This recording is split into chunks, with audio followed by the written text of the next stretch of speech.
శ్రీ హరివాయుగురుభ్యో నమః.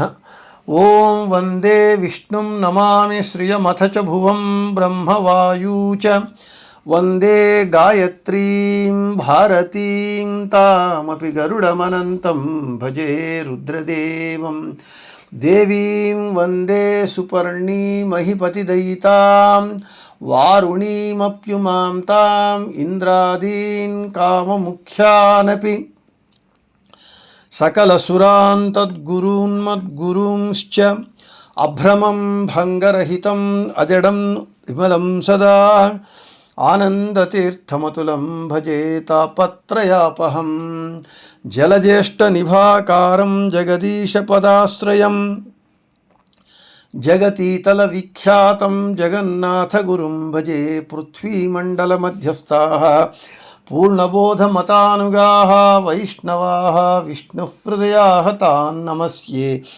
గురూన్ మమ ఆపాదమౌళిపర్యంతం గురూణామాకృతిం స్మరేత్ తేన విఘ్నాః ప్రణశ్యంతి సిద్ధ్యంతి చ మనోరథాః. శ్రీ విద్యాసాగర మాధవతీర్థగురుభ్యో నమః. హరి ఓం. ಹರಿಕಥಾಮೃತಸಾರ ಗುರುಗಳ ಕರುಣದಿಂದ ಆಪನಿತು ಪೇಳುವೆ ಪರಮ ಭಗವದ್ಭಕ್ತರಿದನಾದರದಿ ಕೇಳುವುದು.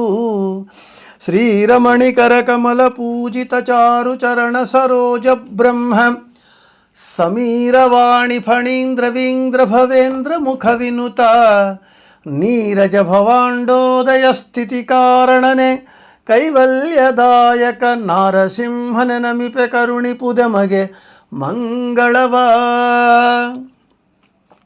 ವನಜ ಜಾಂಡದೊಳುಳ್ಳಖಿಲ ಚೇತನರು ಭುಂಜಿಪ ಚತುರವಿಧ ಭೋಜನ ಪದಾರ್ಥದಿ ಚತುರವಿಧ ರಸರೂಪತಾನಾಗಿ ಮನಕ್ಕೆ ಬಂದುದನುಂಡುಣಿಸಿ ಸಂಹನನ ಕುಪಚಯ ಕರಣಕಾನಂದ ಅನಿಮಿಷರಿಗಾತ್ಮ ಪ್ರದರ್ಶನ ಸುಖವ ನೀವ ಹರಿ. ಈ ಪರಿಯಲಚ್ಯುತನ ತತ್ತದ್ರೂಪ ತನ್ನಾಮಗಳ ಸಲೆ ನಾನಾ ಪದಾರ್ಥದಿ ನೆನೆದು ಭುಂಜಿಸುತ್ತಲಿರು ವಿಷಯ ಪ್ರಾಪಕ ಸ್ಥಾಪಕ ನಿಯಾಮಕ ವ್ಯಾಪಕನು ಎಂದರಿದು ನೀ ನಿರ್ಲೇಪನಾಗಿರು ಪುಣ್ಯ ಪಾಪಗಳನ್ನರ್ಪಿಸವ ನಡಿಗೆ. నిన్నటి రోజున మన హరికథామృత సారము పాఠంలో భోజన రస విభాగ సంధి యందు 29వ పద్యాన్ని చెప్పుకుంటూ మొదటి 3 పంక్తుల విశేష వివరణను చెప్పటం జరిగింది. ఈరోజు చివరి 3 పంక్తుల విశేష వివరణను చూద్దాం. ప్రాపక స్థాపక నియామక వ్యాపకను ఎందరితు నీ ನಿರ್ಲೇಪನಾಗಿರು ಪುಣ್ಯ ಪಾಪಗಳ ನರ್ಪಿಸು ಅವನಡಿಗೆ. ఇక్కడ జీవుడు అనేటటువంటి వాడు వాని లక్షణం ఏమిటి అంటే నిత్యము కర్మ చేయటం అనేటటువంటిది జీవుని లక్షణం. ఒక్క క్షణమైనా కర్మ చేయకుండా జీవుడు ఉండలేడు. అదే భగవద్గీత చెబుతూ ఉన్నది. నహి కశ్చిత్ క్షణమపి జాతు తిష్టత్యకర్మకృతు అని. జీవుడు త్రికరణములతో కాయ మనస వాచ త్రికరణములతో ఎప్పుడూ పనిచేస్తూ ఉంటాడు. ఒక్క క్షణము కూడా తీరికగా ఉండడు. మనము కాయ వాచ శరీరముతో తరువాత మాటతో పని చేయకుండా ఉండవచ్చు, కానీ మనసుతో పని చేయకుండా ఎవ్వరూ ఉండలేరు. మనసుతో ఎవరు ఏదో ఒక పనిని చేస్తూనే ఉంటారు. కాబట్టి జీవుని లక్షణం ఏమిటి? కర్మ చెయ్యటము. సరే, కర్మ అందుకే భగవంతుడు భగవద్గీతలో చెప్పాడు, కర్మణ్యేవాధికారస్తే మా ఫలేషు కదాచన. నీకు కర్మ చేయటంలో మాత్రమే అధికారం ఉన్నది, ఫలమును ఆశించవద్దు, ఫలము నాకు వదిలివేయమని. కాబట్టి జీవుడు అనివార్యంగా కర్మలు చేస్తాడు. ఆ కర్మలు పాపకర్మలు కావచ్చు, పుణ్యకర్మలు కావచ్చు. అది వాని యొక్క కర్మానుసారంగా గుణములకు అనుగుణంగా వాడు పుణ్య పాప కర్మలను చేస్తూనే ఉంటాడు. ఇక కర్మలు చేసిన తరువాత అది పుణ్యకర్మలైతే దాని యొక్క సత్ఫలాన్ని, పాపకర్మలైతే వాటి దుష్ట ఫలాన్ని వాడు అనుభవించే తీరాలి. అయితే ఈ కర్మ ఫలాన్ని మనము అంటించుకోకుండా ఉండాలి. ఈ కర్మ ఫలాన్ని అంటించుకుంటేనే మనకు అవి ఇబ్బందిని కలిగిస్తాయి, తొందరను కలిగిస్తాయి. కాబట్టి జీవుడు అనేటటువంటి వాడు నిర్లేపుడుగా ఉండాలి, అంటే అంటనట్లుగా ఉండాలి. అదే భగవద్గీతలో భగవంతుడు చెప్తాడు, ఎలా ఉండాలి అంటే పద్మపత్రమివాంభస, అంటే తామరాకు మీద ఉన్న నీటి బిందువులాగా అంటనట్లు ఉండాలి, నిర్లేపుడుగా ఉండాలి. అంటే ఈ కర్మ నాది, నేను చేస్తున్నాను, నేను నాది అన్న అహంకార మమకారాలను వదిలివేసి కర్మలను చేయటమే నిర్లేపత్వము. ఆ కర్మలను చేసి భగవంతునికి సమర్పిస్తే అక్కడ నిర్లేపత్వము వస్తుంది మనకు. అంటే కర్మ లేపము లేశమైనా మనకు జరగదు. అవి పుణ్యకర్మలైనా పాపకర్మలైనా. ఎందుకంటే మనము అస్వతంత్రులం కాబట్టి. స్వతంత్రుడు భగవంతుడు ఒక్కడే. మనం ఎన్నో మార్లు చెప్పుకున్నట్లుగా మధ్వ సిద్ధాంతం ఏమి చెబుతూ ఉన్నది అంటే, స్వతంత్రం అస్వతంత్రంచ ద్వివిధం తత్వమిష్యతే. ఈ జగత్తునందు రెండే తత్వములు, ఒకటి స్వతంత్ర తత్వము, ఇంకొకటి అస్వతంత్ర తత్వము. స్వతంత్ర తత్వమునందు భగవంతుడు ఒక్కడే, అస్వతంత్ర తత్వమునందు మిగిలిన వాళ్ళందరూ ఉన్నారు.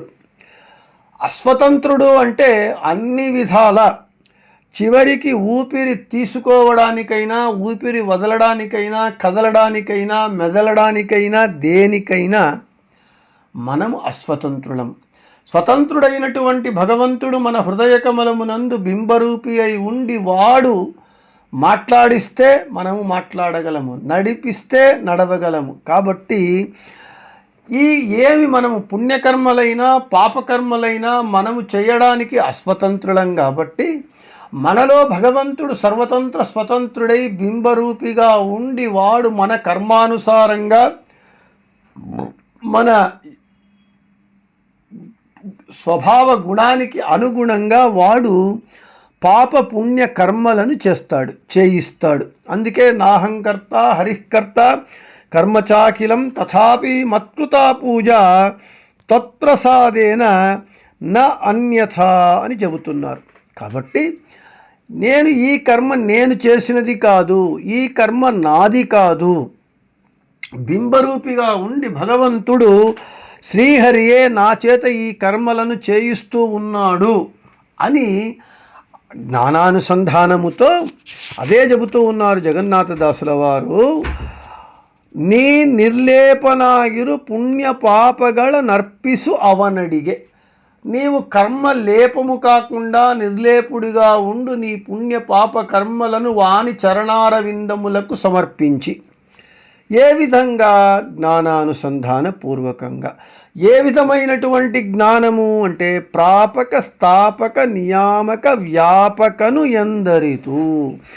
ఆ భగవంతుడు వాడే ప్రాపకుడు, వాడే స్థాపకుడు, వాడే నియామకుడు, వాడే వ్యాపకుడు అని జ్ఞానానుసంధానముతో నీ పాప పుణ్య కర్మములను వాని చరణారవిందములకు సమర్పించినప్పుడు నీవు ఆ కర్మ లేపము లేనివాడవుతావు అని చెబుతున్నారు. ఇక ప్రాపకుడు అంటే ఎవరు? ఏమిటి అర్థము? ప్రాపకుడు అంటే మనకు భోజన పదార్థములను ఇచ్చేటటువంటి వాడే. భోజన పదార్థములకు రసాన్ని రుచిని ఇచ్చేటటువంటి వాడే. ఆ భోజన పదార్థములో ఉన్నటువంటి రసాన్ని గ్రహించేటటువంటి సామర్థ్యాన్ని రసనేంద్రియములకిచ్చేటటువంటి వాడు వాడే, భోజనము చేత కలిగేటటువంటి దేహ పుష్టిని ఇచ్చేటటువంటి వాడు అతడే. ఈ విధంగా అన్ని విషయములందు అతడే ప్రాపకుడై ఉన్నాడు. అందుకే మనకు వనజాండదుళ్ళ అఖిల చేతనరు భుంజిప చతురవిధ భోజన పదార్థది చతురవిధ రసరూపతానాగి మనకె బంధుదను ఉండు ఉಣಿసి సంహననకుపచయ కరణకానంద అనిమిషరిగా ఆత్మ ప్రదర్శన సుఖవ నీవహరి. రెండవ పద్యంలోనే చెప్పుకున్నాం ఇదే సంధి యందు. ఈ బ్రహ్మాండమునందు ఉండేటటువంటి సమస్త జీవులు తినేటటువంటి పదార్థములందు రసరూపుడు తానై ఉండి తనదే అయినటువంటి స్వాఖ్య రసాన్ని తాను స్వీకరించి ప్రాకృత రసాన్ని జీవులకు ఇచ్చి ఆ జీవుల దేహానికి వృద్ధిని, ఇంద్రియములకు రుచిని, ఆ ఇంద్రియాభిమాని దేవతలకు తన దర్శనాన్ని ఇస్తున్నాడు భగవంతుడు. కాబట్టి ఈ విధంగా అన్ని విషయములందు అతడే ప్రాపకుడై ఉన్నాడు.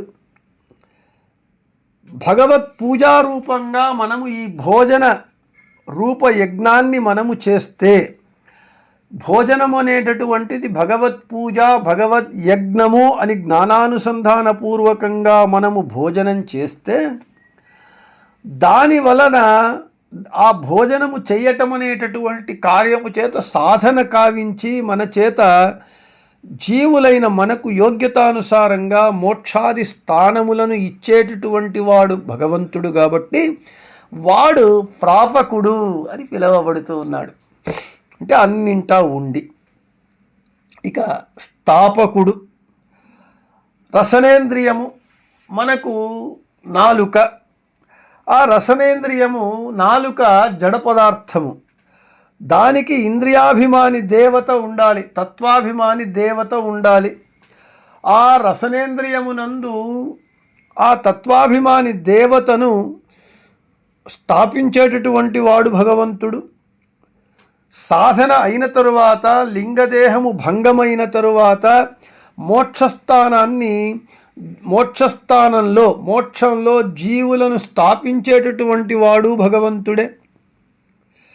పితృదేవతలకు శ్రాద్ధ కర్మలందు మనం ఇచ్చేటటువంటి అన్నోదకములను ఎక్కడో పరలోకంలో ఉండేటటువంటి పితృదేవతలకు తీసుకొని వెళ్ళి వారికి ఇచ్చేటటువంటి వాడు భగవంతుడే. ఎవరి ద్వారా?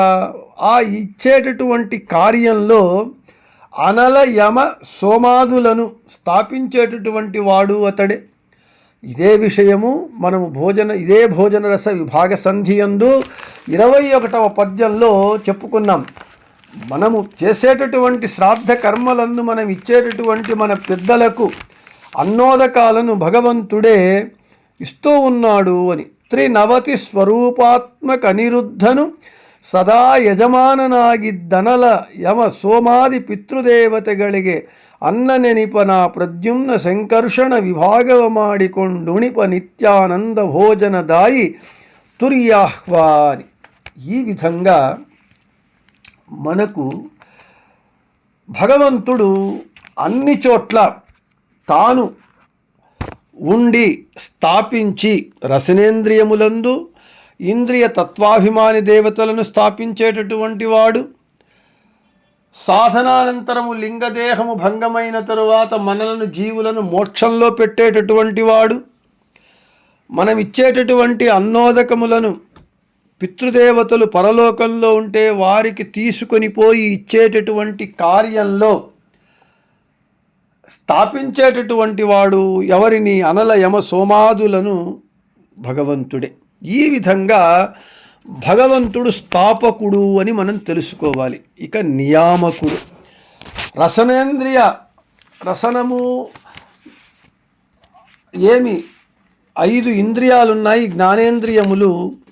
ఆ రసనాది ఇంద్రియాభిమాని దేవతలకు వారి వారి కార్యములు వారు చేసేటట్లుగా వారిని నియమించేటటువంటి వాడు, నియంత్రించేటటువంటి వాడు భగవంతుడే. ఎందుకంటే మనం ఇప్పుడే చెప్పుకున్నట్లుగా జీవులందరూ అస్వతంత్రులు కాబట్టి, దేవతలు కూడా జీవులే కాబట్టి, వారు వారి ఇంద్రియ అభిమాని దేవతలు ఆయా ఇంద్రియములందు ఉండి ఆయా ఇంద్రియముల కార్యములను చేయడానికి వారు అస్వతంత్రులు కాబట్టి, ఆయా ఇంద్రియములందు ఆయా ఇంద్రియాభిమాని దేవతలు ఉండి ఆయా ఇంద్రియములు ఆయా కార్యములను చేసేటట్లుగా నియంత్రణ చేసేటటువంటి వాడు, నియమించేటటువంటి వాడు వారిని ఆ కార్యములందు భగవంతుడే. ఈ విధంగా వానిని నియామకుడిగా అర్థం చేసుకోవాలి. ఇక వ్యాపకుడు.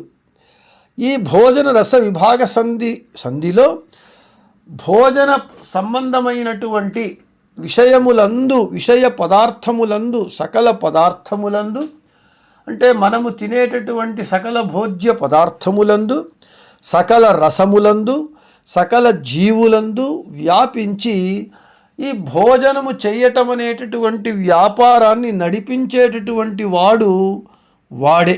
అంటే అన్నింటా వ్యాపకుడై వ్యాప్తి కలిగినటువంటి వాడే. ఎందుకంటే జడ జీవులందరూ అస్వతంత్రుడు కాబట్టి ఆ జడ పదార్థములందు, జీవులందు, చేతన పదార్థములందు ఇప్పుడే మనం చెప్పుకున్నట్లుగా తన్నామకుడై, తదాకారుడై, తద్వాచ్యుడై, తద్భిన్నుడై, తదంతర్యామి అయి అని చెప్పుకున్నట్లుగా తత్తద్వస్తుషు సర్వేషు తత్తదాకారతః స్థితః అని భగవంతుడు అన్ని చోట్ల వ్యాపించి ఉండి ఆ కార్యాలను చేసేటట్లుగా ఉండేటటువంటి వాడు, సకల సర్వత్ర వ్యాప్తుడై ఉండేటటువంటి వాడు భగవంతుడు, వ్యాపకుడు.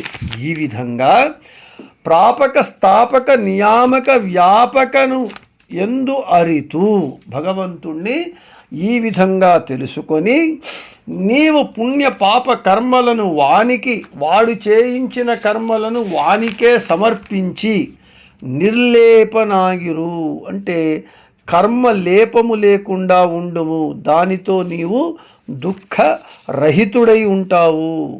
భగవంతుడు నీకు సాధన గావించి భోజనం చెయ్యటం అనేటటువంటిది యజ్ఞము, పూజ కాబట్టి ఎప్పుడైతే నీవు ఆ అనుసంధానముతో చేసినప్పుడు నీకు ఆ పుణ్య పాప అంటే సమర్పించాలి భగవంతునికి. ప్రతినిత్యము మనము సమర్పించినప్పుడు వాడు మనలను అనుగ్రహిస్తాడు అని ఈ భోజన రస విభాగ సంధి యందు జగన్నాథదాసుల వారు సుందరంగా చెబుతూ ఉన్నారు ఎలా భోజనం చెయ్యాలి అని.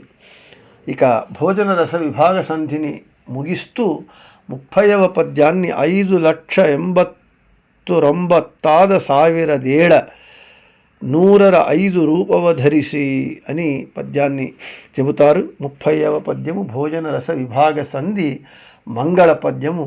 దానిని రేపు చెప్పుకుందామని చెబుతూ శ్రీకృష్ణార్పణమస్తు, మధ్వేశార్పణమస్తు. అందరికీ శుభమస్తు.